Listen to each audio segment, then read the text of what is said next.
પોલીસે આપણે ત્યાં સતત ચર્ચામાં અને વિવાદમાં રહેતી હોય છે, કારણ કે આ પોલીસ માથે કાયદાનું પાલન કરાવવાની મોટી જવાબદારી છે. પણ કાયદાનું પાલન કરતી પોલીસ જ કાયદો ખિસ્સામાં રાખીને ફરતી હોવાના અનેક કિસ્સા આપણી સામે આવતા રહે છે.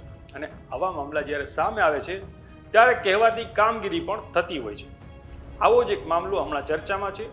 તાજેતરમાં સ્ટેટ મોનિટરિંગ સેલના ડીઆઈજી નિર્લિપ્ત રાયને તપાસ સોંપવામાં આવી હતી અને એમાં ચોંકાવનારી વિગતો સામે આવી એટલે રાજ્યના પોલીસ વડા વિકાસ સહાયે 4 પોલીસ જવાનને સસ્પેન્ડ કરવાનો નિર્ણય લીધો છે. વિગતે વાત કરીએ આ વિડીયોમાં. નમસ્કાર, વાઇબ્સ ઓફ ઇન્ડિયા સાથે હું ઇમરાન. અમદાવાદ શહેરમાં જે પોલીસ છે એના છેલ્લા કેટલાક વર્ષોથી પોતાની ધાક જમાવનારા પોલીસ કર્મચારીઓ ધ્યાનમાં આવ્યા હતા. એમના વિશે ફરિયાદો ઉઠી હતી, જેને પગલે આવા 13 પોલીસ કર્મચારીઓની ગયા નવેમ્બરમાં જિલ્લા બહાર બદલી કરવામાં આવી હતી. આમાંથી કેટલાક પોલીસ કર્મચારીઓએ રાજ્યના પોલીસ વડા વિકાસ સહાય સામે પાયો ચડાવી હતી અને ગુજરાત હાઈકોર્ટમાં ગયા હતા. જિલ્લા બદલી કરાયેલા પોલીસ કર્મચારીઓની તપાસ છેવટે ડીજીપી સહાયે સ્ટેટ મોનિટરિંગ સેલના ડીઆઈજી નિર્લિપ્ત રાયને સોંપી હતી અને આ તપાસમાં બદલી કરાયેલા પોલીસ કર્મચારીઓમાંથી 4 જણાની મોટી પોલ પકડાઈ ગઈ, જેના પગલે વિકાસ સહાયે બોટાદના હેડ કોન્સ્ટેબલ ફિરોજ ખાન પઠાણ, અમરેલીના કોન્સ્ટેબલ હરવિજયસિંહ ચાવડા, જામનગરના મહિપતસિંહ ચૌહાણ અને મહેન્દ્રસિંહ દરબારને સસ્પેન્ડ કરવાનો હુકમ કર્યો છે.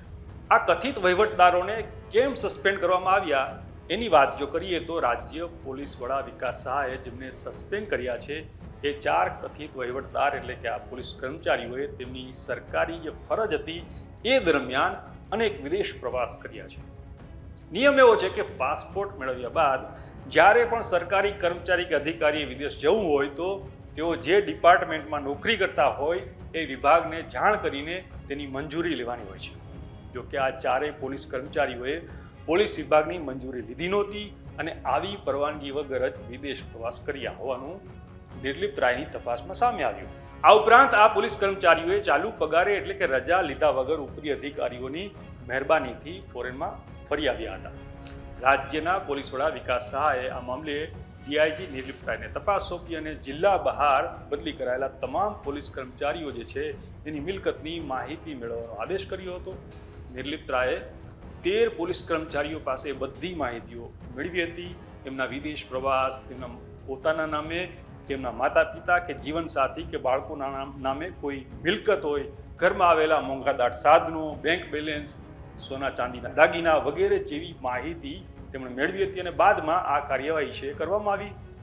હવે આ સસ્પેન્ડ કરવાની કાર્યવાહી છે એ બીજા ભ્રષ્ટ જે પોલીસ કર્મચારીઓ છે, અધિકારીઓ છે, એના ઉપર કેવી અસર પડે છે એ જોવાનું રહેશે.